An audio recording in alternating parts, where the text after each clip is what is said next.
বিসমিল্লাহির রহমানির রহিম। আসসালামু আলাইকুম রহমতুল্লাহি বারাকাতু। প্রবাস জীবন মানে জেলখানা, আগে বুঝতাম না, তো এখন প্রবাসে এসে তা হারে হারে টের পাচ্ছি। এখন দুপুর বাজে একটা, তো জনমানুষ নাই, কোনো জায়গায় জনমানুষ নাই, সৌদিরা সব ঘুমে। তো আমার এখন একা একা যেতে হচ্ছে আমার ডিউটিতে, পাহাড় বেয়ে বেয়ে যেতে হচ্ছে, খুব খারাপ লাগছে, তবুও যেতে হবে, কারণ জীবিকার তাগিদ। ছোট থেকে আজ পর্যন্ত আমি যতগুলো সিদ্ধান্ত নিয়েছি আমার জীবনে, সব সিদ্ধান্তই ছিল ভুল।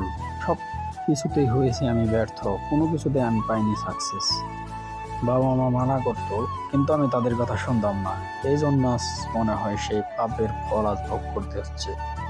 তো কি আর করবো, এখন যাচ্ছি ডিউটিতে। তো দেখুন কিরকম নির্জন এলাকা দিয়ে আমাদের ডিউটিতে যেতে হয়।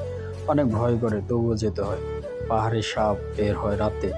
রাতে এখান দিয়ে যাই না, রাতে আরেকটা জায়গা দিয়ে আমরা রুমে ফিরি। তো এখান দিয়ে গেলে আর কি অনেক তাড়াতাড়ি হয়, এই জন্য এখান দিয়ে আর কি আমরা চলে যাই।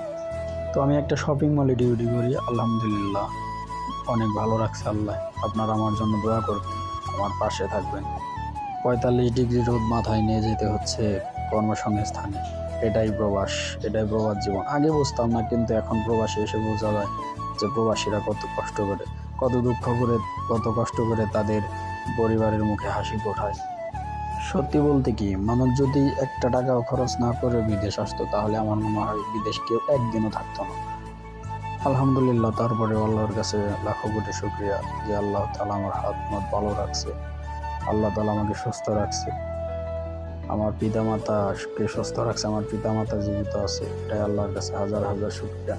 তো ওই যে দেখা যাচ্ছে আমাদের কর্মসংস্থান, ওইটা আমাদের শপিং মল, ওইখানে আমি জব করি। তো আবার দেখা হবে ইনশাল্লাহ। Bye, tata.